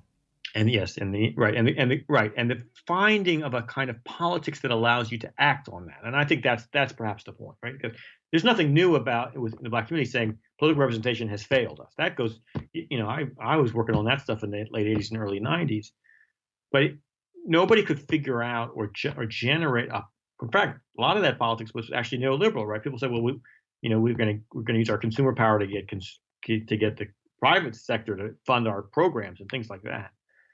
What Black Lives Matter and that kind of whole politics emerges is it begins to develop a re-articulation of the power of protest and of social movements, a much more critical relationship to electoral politics, and a new ideas about leadership that are deeply influenced, right, by not only key figures like Ella Baker from the 1960s, but also of the kind of critique of the limitations of a masculinist leadership.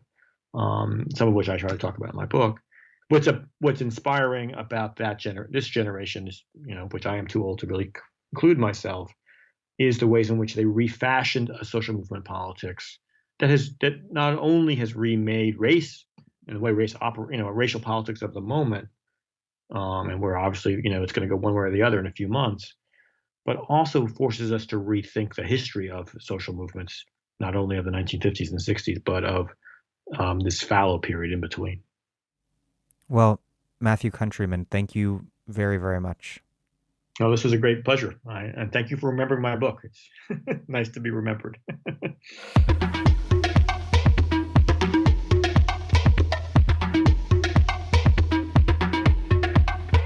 Matthew Countryman is chair of the Department of Afro-American and African Studies at the University of Michigan, where he is also a professor of Afro-American Studies and History. He is the author of Up South, Civil Rights and Black Power in Philadelphia, and he is currently working on a book on the role of African-American mayors in national debates on race and poverty in the late 20th century. Thank you for listening to The Dig from Jacobin Magazine. As Marx once said after noting that the police, the judiciary, and the administration are not deputies of civil society itself. Rather, they are office holders of the state whose purpose is to manage the state in opposition to civil society. While other podcasts have only interpreted the world in various ways, our point is to change it. We are posting new episodes every week. The Dig was produced by Alex Lewis, music by Jeffrey Brodsky. Our communications coordinators are Julia Rock and Zachary Nin. Our senior advisor is Thea Riofrancos. Check out our vast archives at thedigradio.com. Follow us on Twitter at thedigradio, and please find us wherever you get podcasts and subscribe. If it is on iTunes, you can also leave us a nice review. Those reviews help introduce us to new listeners. But what really does that is you telling your friends about the show. Please make propaganda for us. And do find us at patreon.com and make a monthly contribution to keep this podcast up and running strong. Even a few bucks a month is huge.